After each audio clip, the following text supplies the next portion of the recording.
আজকে আমি আপনাদের সম্মুখে যে বিষয়টি নিয়ে উপস্থিত হয়েছি সেটা হলো ইউসুফ আলাইহিস সালামের কিছু জীবনী সংক্ষিপ্ত আকারে পেশ করব। যদি আমার মাবুদ আমাকে তৌফিক দেন তো মা তৌফিক ইল্লা বিল্লাহ।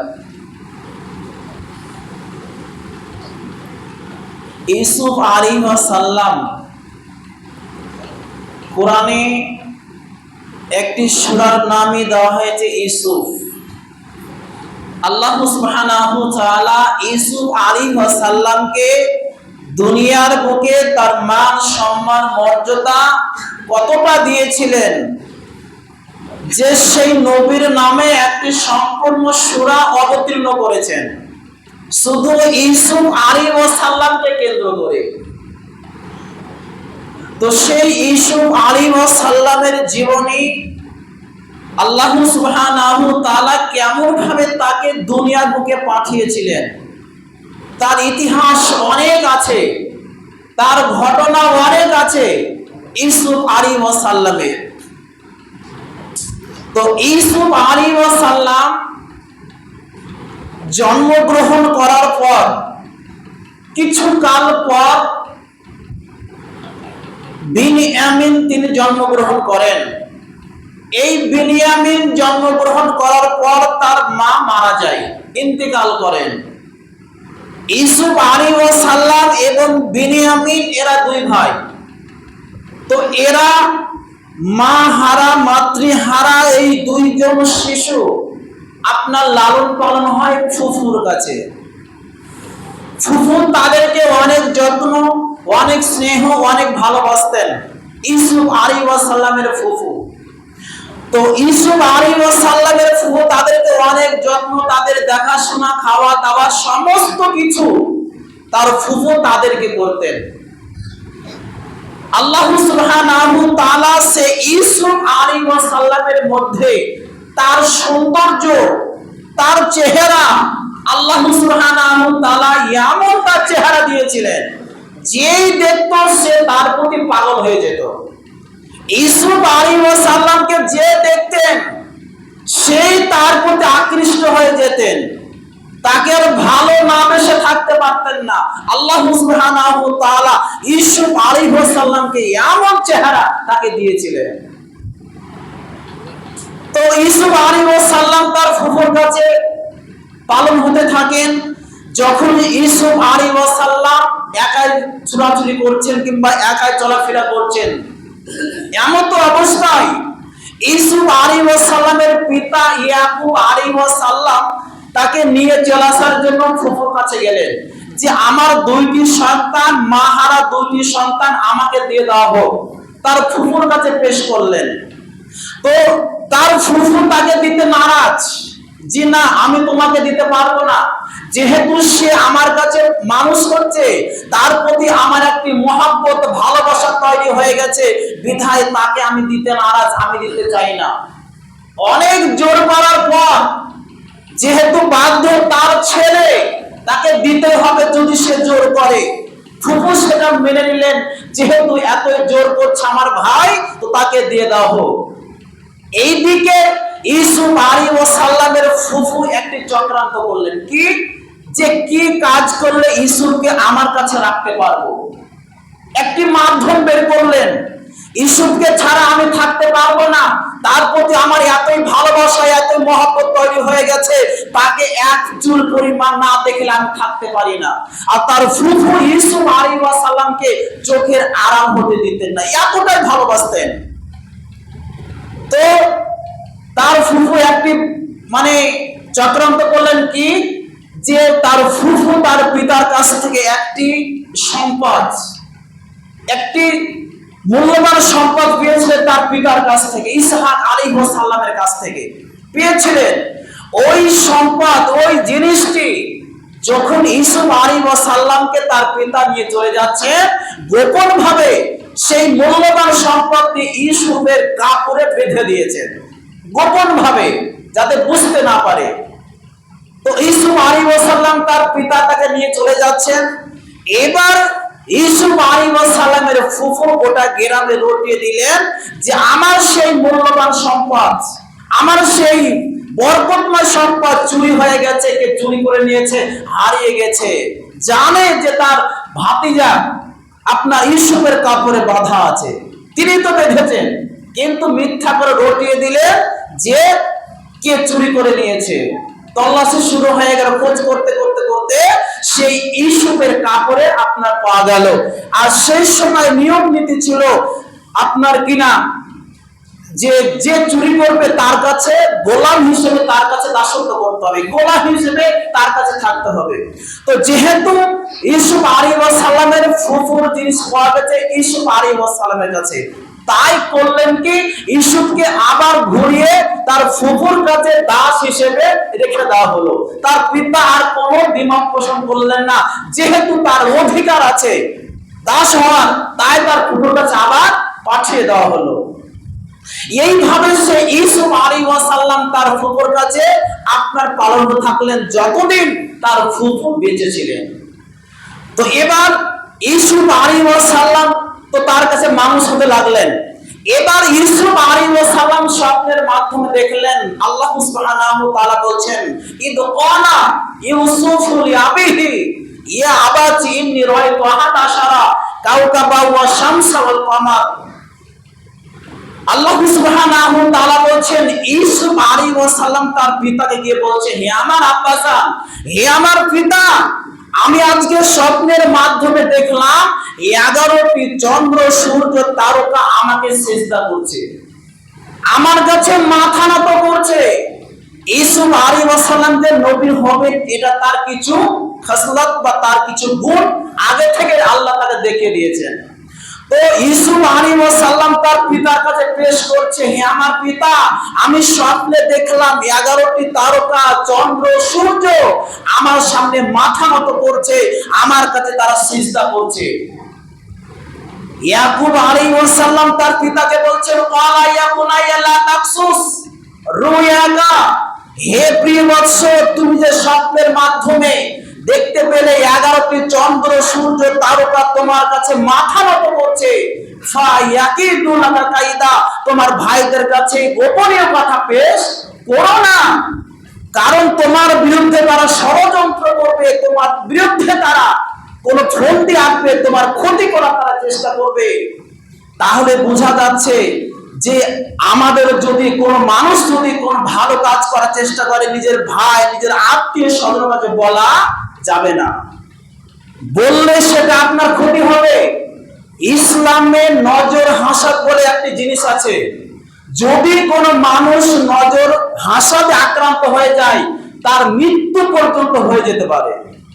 নজর হাসাদ এতই কঠিন জিনিস, নজর হাসাদ এতই কঠিন জিনিস, যদি আপনাকে কারো নজর হাসাদ লেগে যায় আপনি মৃত্যু পর্যন্ত আপনার হতে পারে।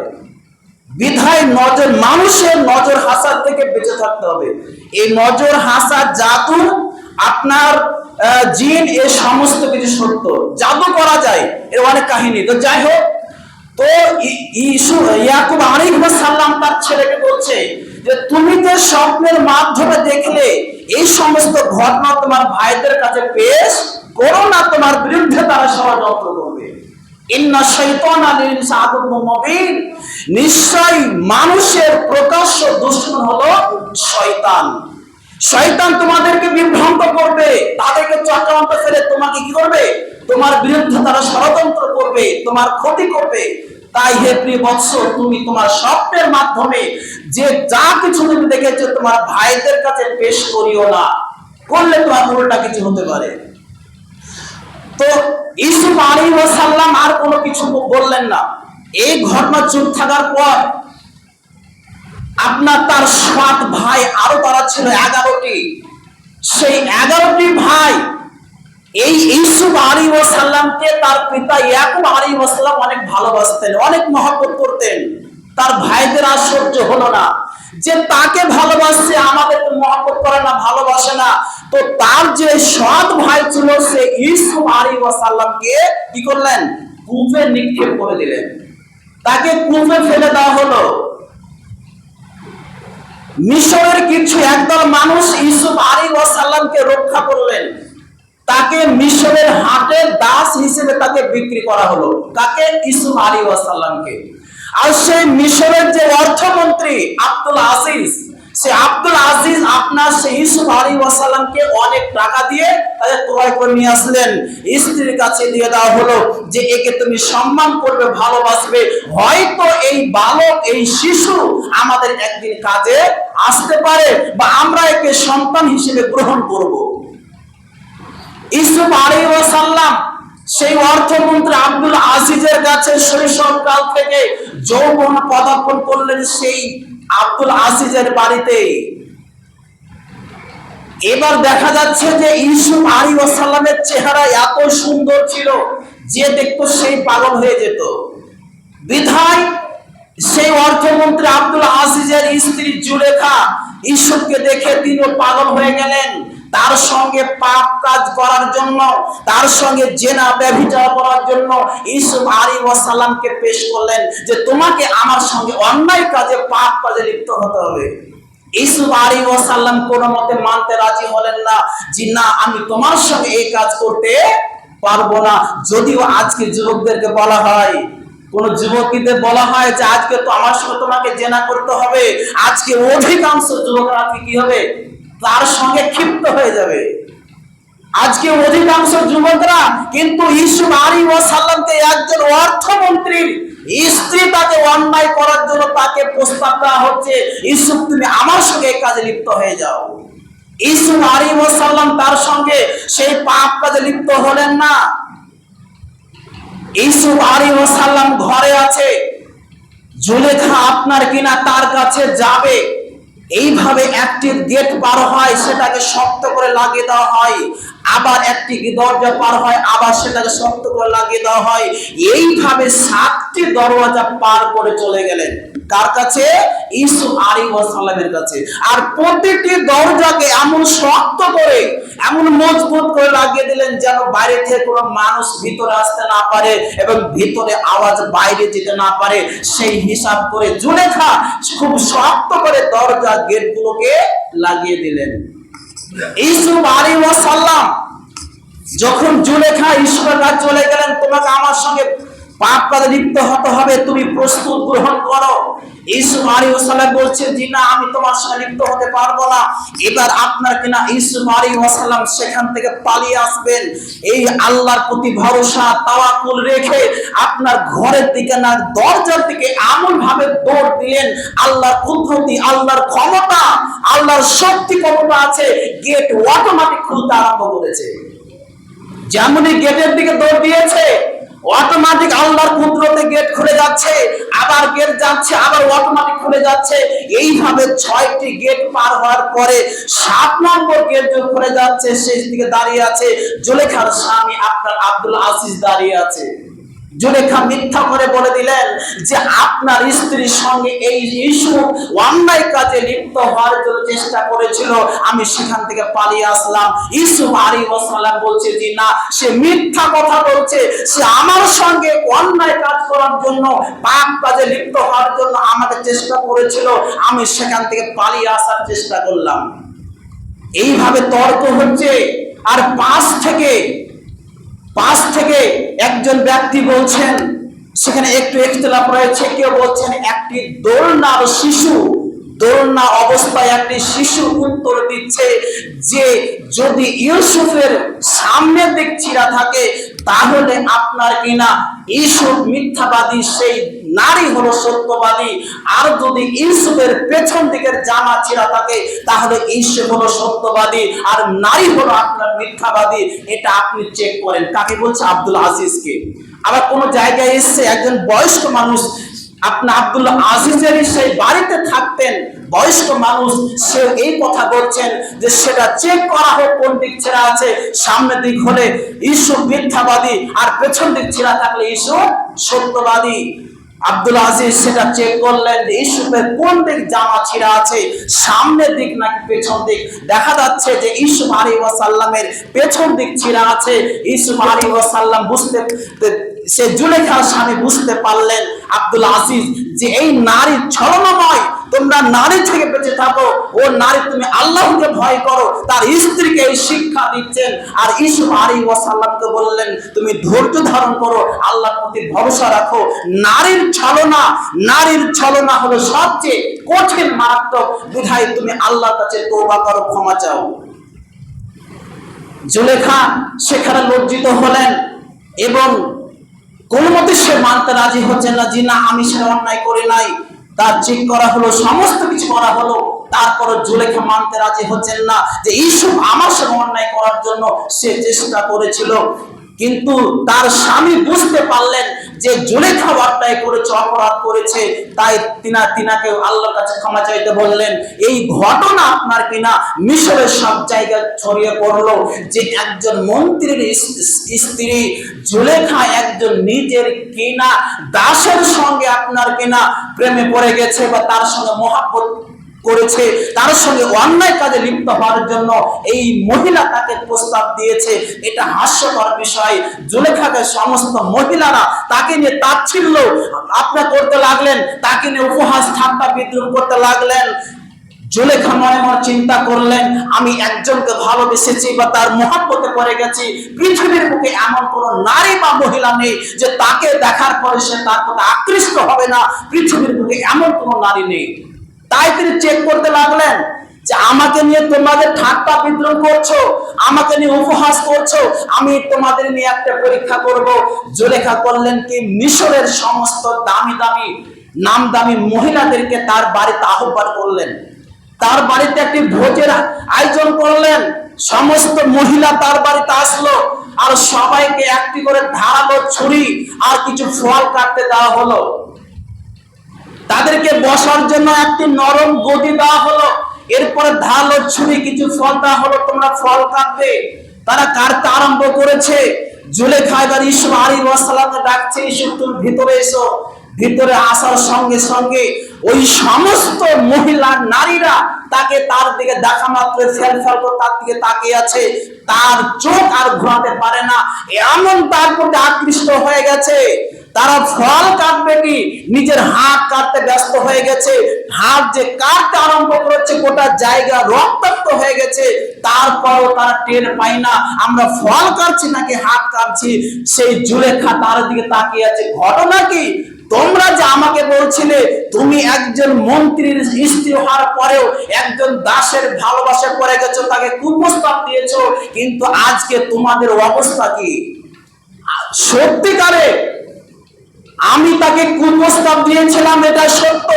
আজকে আমি স্বীকার করলাম তাকে পাপ কাজে অন্যায় কাজে তাকে আমি বাধ্য করেছিলাম, এটা সত্য। কিন্তু তোমরা যে আজকে কি কাজ করেছো এটা কিন্তু কোনো বিষয় না। তাকে যে দেখবে সে তার ভালোবাসায় পড়ে যাবে। বিধায় তোমাদের আমি একটি কথা বলে রাখলাম, যদি ইউসুফ আমার কথা না শুনে নাই তাকে আমি জেলে বন্দী করবো বা তাকে শাস্তি দেবো। তাই করলেন। ইউসুফ আলাইহিস সালাম তার কথা শুনলেন না, তাকে জেলে ভরে দেওয়া হলো, তাকে জেলে বন্দী করে দেওয়া হলো। এরপর আপনার কিনা জেলের দিন চলে যায়। জেলে সে আপনার থাকতে আরম্ভ করলেন। ইউসুফ আপনার জুলেখা সেইভাবে চলতে আরম্ভ করেন। এবং সেই মিশরের বাদশাহ মিশরের বাদশার দুইজন আপনার কিনা কর্মচারী ছিল। একজন খাদ্য পরিবেশন করত, আরেকজন পানি পরিবেশন করত। এই দুইজন ব্যক্তি যুক্তি করেছেন যে খাবার মাধ্যমে বিষ মিশ্রিত করে ওই বাদশাকে হত্যা করব। এই ষড়যন্ত্র করেছেন। এই ষড়যন্ত্র জানাজানি হওয়ার পরে মিশরের বাদশা এই দুইজনকে আটক করে তাদেরকে জেলে ভরে দেওয়া হয়েছে। এবার যে খাদ্য পরিবেশন করত সে স্বপ্নের মাধ্যমে দেখলেন যে আমি আঙ্গুর চিপে রস তৈরি করছি, মানে মদ তৈরি করছি। যে খাদ্য পরিবেশন করত সে স্বপ্ন দেখলেন যে আঙ্গুর চিপে আমি মদ তৈরি করছি। আর যে পানি পরিবেশন করত সে স্বপ্ন দেখলেন যে তার মাথায় রুটির ঝুড়ি আছে, আর সেই রুটিগুলোকে পাখিতে টুকরে টুকরে খাচ্ছে। ইউসুফ আলাইহিস সালামের কাছে গেলেন, যেহেতু এক জাতের জেলে বন্দী আছে। ইউসুফ আলাইহিস সালামকে বললেন ঘটনা কি? আমরা আজকে স্বপ্নে এটা দেখলাম, এর ব্যাখ্যা কি হতে পারে?